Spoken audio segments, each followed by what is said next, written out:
आदमपुर उपचुनाव से जुड़ी ये खबर है। आदमपुर में उपचुनाव होना है। बीजेपी ने भव्य बिश्नोई को मैदान में उतार दिया है।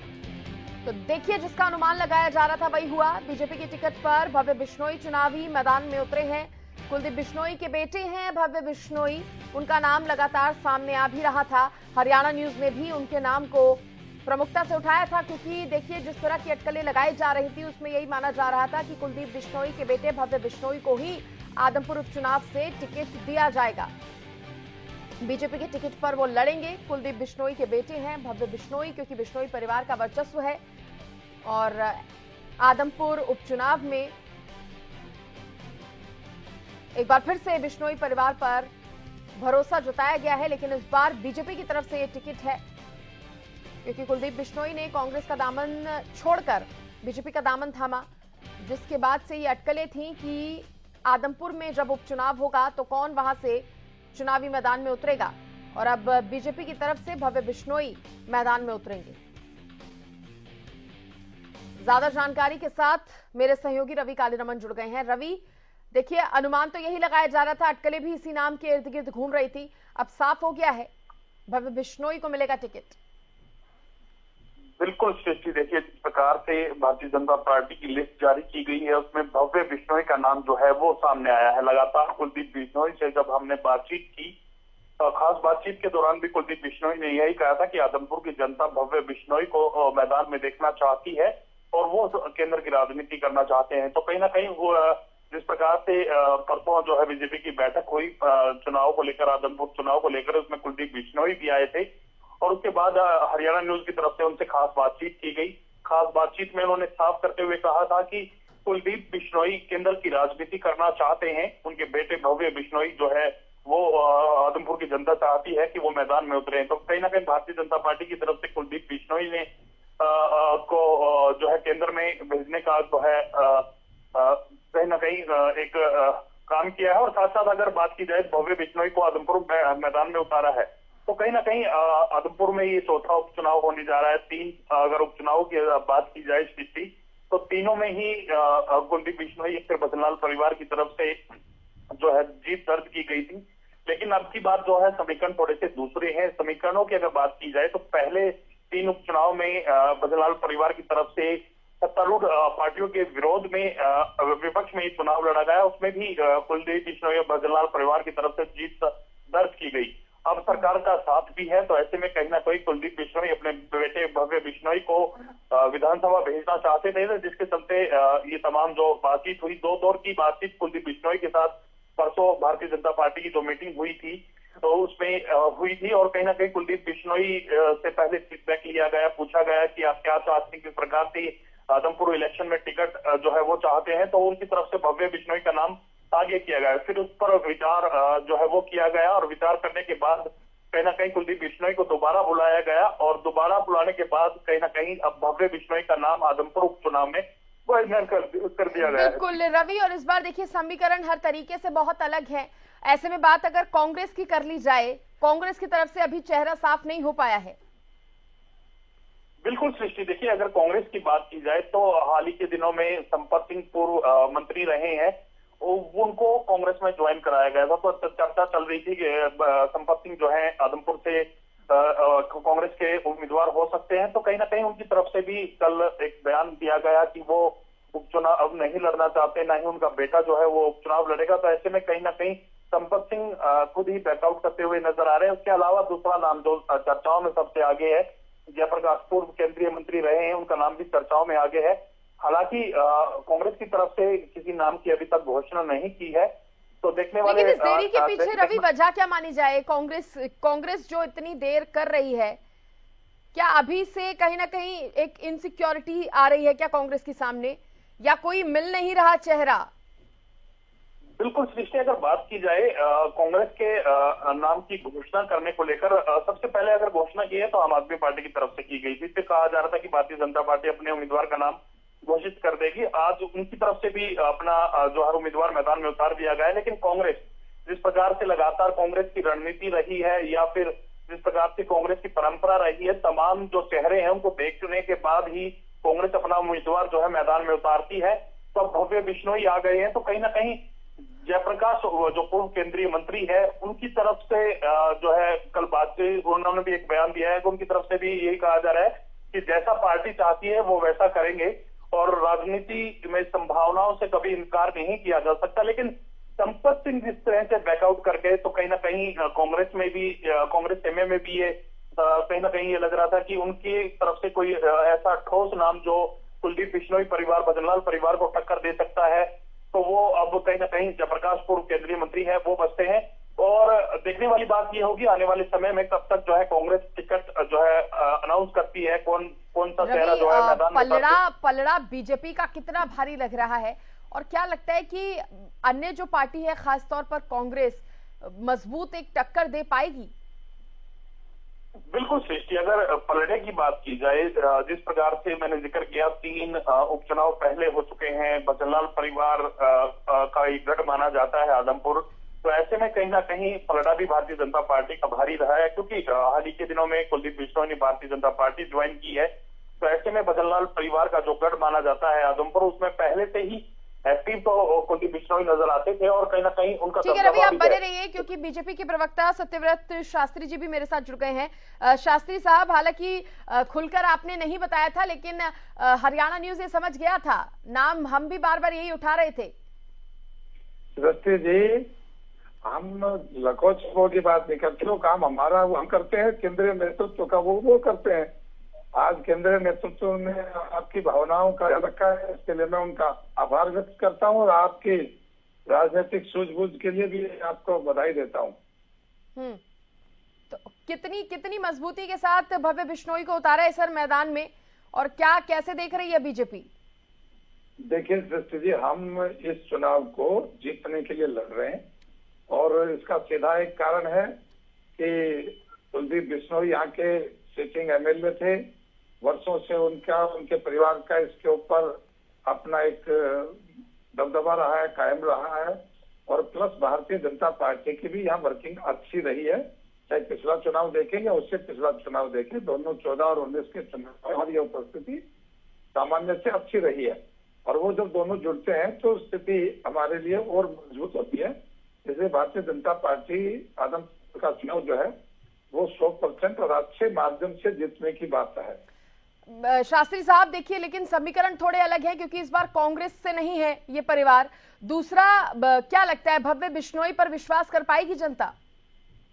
देखिए, 2 बातें हैं कि हमारे कैडर में कहीं कोई चूक है नहीं, हमारा तो हमेशा प्लस ही रहना है, कुछ न कुछ हर दिन हर महीने हर साल कुछ कार्यकर्ता जुड़ते ही हमारे साथ जुड़ने वाला पीछे नहीं जाता। दूसरी बात, उनका अपना एक बहुत लंबे समय से राजनीतिक जीवन इसमें रहा तो लोगों के साथ उनके संबंध है, इसलिए समीकरण उल्टे नहीं है, समीकरण और मजबूत है।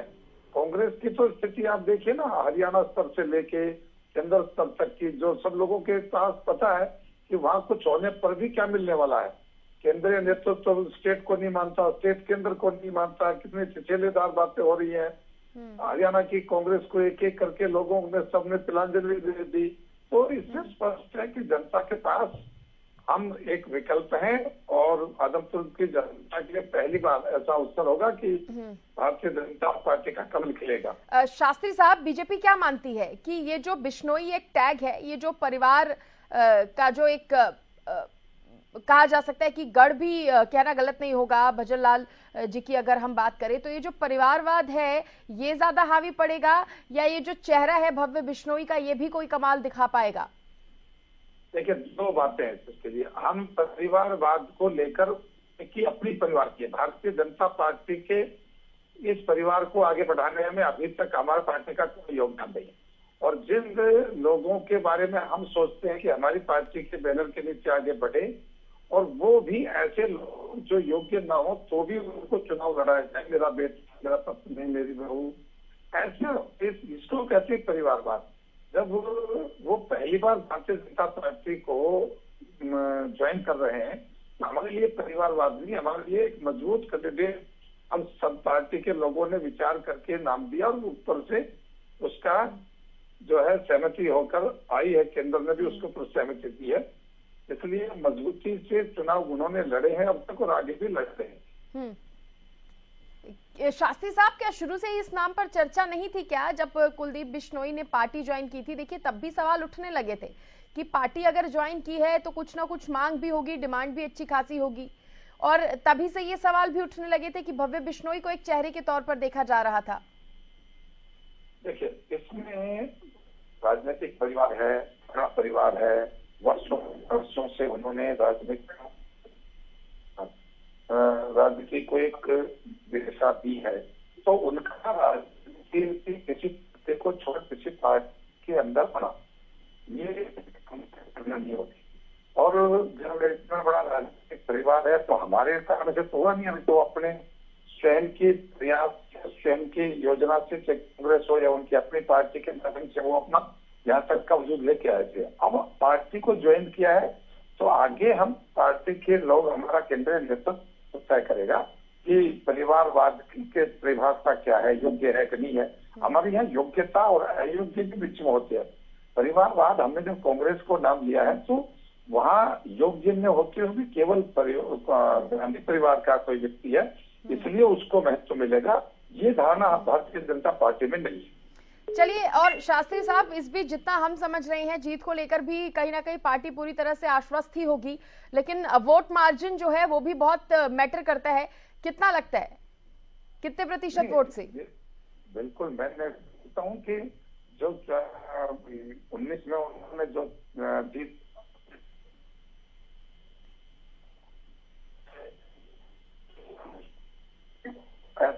शास्त्री साहब, आपकी आवाज सही ढंग से नहीं मिल पा रही, शायद ऑडियो यहाँ पर डिस्कनेक्ट हो गया है। ठीक, जी शास्त्री साहब, अब अगर आपको आवाज मिल रही है, शायद फोन डिस्कनेक्ट यहाँ पर हो गया है। लेकिन देखिए, बीजेपी प्रवक्ता सत्यव्रत शास्त्री जी हमारे साथ जुड़े थे, जिन्होंने ये तमाम बातें कही, साथ ही जिस तरह से बीजेपी की तरफ से भव्य बिश्नोई को मैदान में उतारा गया है, और कहीं ना कहीं जो हरियाणा न्यूज भी शुरू से बोल रहा था, ये अटकलें ये कहीं ना कहीं सामने आ रही थी, उस पर अब जो कंफर्मेशन है वो बीजेपी की तरफ से दे दी गई है। बीजेपी प्रदेश अध्यक्ष ओम प्रकाश धनखड़ जी भी हमारे साथ जुड़ गए हैं। सर, बहुत स्वागत है आपका हरियाणा न्यूज पर। जी सर, देखिए, अनुमान तो शुरू से लगाया जा रहा था, लेकिन अब फाइनली बीजेपी की तरफ से क्लियर हो गया है भव्य बिश्नोई। क्या कुछ बातें ध्यान में रखकर ये नाम जो है पार्टी की तरफ से दिया गया है? देखिए, एक बहुत नौजवान को, जो बाहर भी हार्वर्ड में भी पढ़ा हुआ है, ऐसे 29 साल के नौजवान को टिकट दिया है। पॉलिटिकल अनुभव भी है क्योंकि लोकसभा चुनाव पहले लड़ चुके हैं, इसलिए मुझे लगता है कि एक अच्छा उम्मीदवार भव्य बिश्नोई हैं और निश्चित रूप से भारतीय जनता पार्टी आदमपुर की सीट पर विजयी होगी। कांग्रेस को कहां देख रहे हैं सर? कांग्रेस की तरफ से अब तक नाम नहीं सामने आया है। कांग्रेस तो अभी खुद ही नाम देख रही है, ढूंढ रही है। हम कांग्रेस की तरफ कहां देखें, अभी तो कांग्रेस देख रही है कि किसको सामने खड़ा करे। इसलिए कांग्रेस का तो अभी कैंडिडेट के बारे में ही जो है कांग्रेस की स्पष्टता ही नहीं है, इसलिए कांग्रेस की तरफ देखने का मुद्दा तो तब शुरू होगा जब कांग्रेस किसी को देख लेगी। देखिए, इस बात से धनखड़ साहब इनकार नहीं किया जा सकता कि भजन लाल परिवार का कहीं ना कहीं गढ़ रहा है या वर्चस्व रहा है इस सीट पर, लेकिन अब आपने एक नए चेहरे को पार्टी की तरफ से उतारा है, ये कहना गलत नहीं होगा। आपको लगता है जनता इस चेहरे पर पूरा विश्वास जता पाएगी? नहीं, बहुत अच्छी तरह से उभरता हुआ नौजवान है, बहुत ही, मैं कहूंगा कि बहुत सारी संभावनाओं से भरा हुआ है और एक अच्छा निर्णय हुआ है। एक नौजवान के साथ युवा कनेक्ट होगा। हरियाणा देश युवाओं का देश है भारत, और युवा लोग जो है आगे आएंगे। इस नाते से मुझे लगता है कि एक अच्छा फैसला है। अच्छा पढ़ा लिखा शिक्षित युवा है और बैकग्राउंड भी है और चुनाव भी लड़ा है लोकसभा का, तो सब तरह से अच्छे साबित होंगे। युवाओं को मौका दिया है युवा को, और मुझे लगता है कि धनखड़ साहब, के साथ चुनाव में उतरेगा। धनखड़ साहब, विचार विमर्श क्या किया जा रहा था? क्योंकि समय लगा दिया आपने काफी नाम की घोषणा करने से पहले, आपसे पहले आम आदमी पार्टी ने बाजी मार ली। नहीं, कल उनका नाम आया है जी, वो भी हमारा पुराना आदमी ले जाके नाम आया, कोई खास नाम नहीं है, कोई नया नाम नहीं है, बीजेपी का ही है। और वो उस नाते से हमारे यहाँ साथ काम करते थे, हम उनको जानते हैं, उनकी शक्ति सामर्थ्य सब जानते हैं। तो आप पे तो अपना कुछ है ही नहीं, वो तो ऐसे ही खोजते फिरते हैं, और जो है ये एक अच्छा नौजवान जो है साबित होगा। ठीक है, धनखड़ साहब, आप बने रहिए हमारे साथ। मेरे सहयोगी हैं रवि कालीरमन, आपसे सवाल वो करना चाह रहे हैं। रवि, आप सवाल पूछ सकते हैं अगर आपका सवाल है तो। सृष्टि कहीं ना कहीं जिस प्रकार से आदमपुर सीट की अगर बात की जाए तो कहीं ना कहीं भव्य बिश्नोई का नाम जरूर फाइनल किया गया है, लेकिन इससे पहले की अगर बात की जाए तो ये चौथा उपचुनाव जो है होने जा रहा है और इसमें आदमपुर सीट से भजनलाल परिवार की ताकत का अंदाजा इसी बात से लगाया जा सकता है कि भजनलाल परिवार के खिलाफ जिसने भी यहाँ से चुनाव लड़ा है उसे बुरी तरह से हार झेलनी पड़ी है, चाहे वो चौधरी देवीलाल हो, पूर्व मुख्यमंत्री बंसीलाल के बेटे चौधरी सुरेंद्र सिंह हो, चाहे वर्तमान समय में बिजली मंत्री चौधरी रणजीत सिंह, पूर्व मंत्री चाहे संपत सिंह हो, पूर्व केंद्रीय मंत्री जयप्रकाश हो, वर्तमान समय में उड़ीसा के राज्यपाल प्रोफेसर गणेशी लाल को भी यहाँ से हार का सामना करना पड़ा है। तो कहीं ना कहीं भारतीय जनता पार्टी के जहन में तमाम चीजें रही होंगी कि भजनलाल परिवार से कोई भी इलेक्शन लड़ता है तो कहीं ना कहीं वो बाजी आसानी से मार ली जाएगी, ये बाजी आदमपुर चुनाव की। और कहीं ना कहीं मैं धनगर साहब से ये पूछना चाहूंगा, धनगर साहब कहीं ना कहीं युवाओं को आगे बढ़ाने का प्रयास आपकी तरफ से किया जा रहा है, ऐसा मानकर चला जाए? ऐसा वर्णन तो आपने खुद ही कर दिया है। मुझे लगता है मुझे इसमें कुछ कहने की आवश्यकता नहीं है। युवा तो 29 साल का उम्र का नौजवान हमारा कैंडिडेट है और अच्छा सुशिक्षित है, राजनीतिक अनुभव भी है और बैकग्राउंड भी है और शानदार मतों से विजय होगी। धन्यवाद। चलिए, बहुत शुक्रिया ओम प्रकाश धनखड़ जी जुड़ने के लिए हरियाणा न्यूज के साथ और तमाम सवालों के जवाब देने के लिए। रवि काले।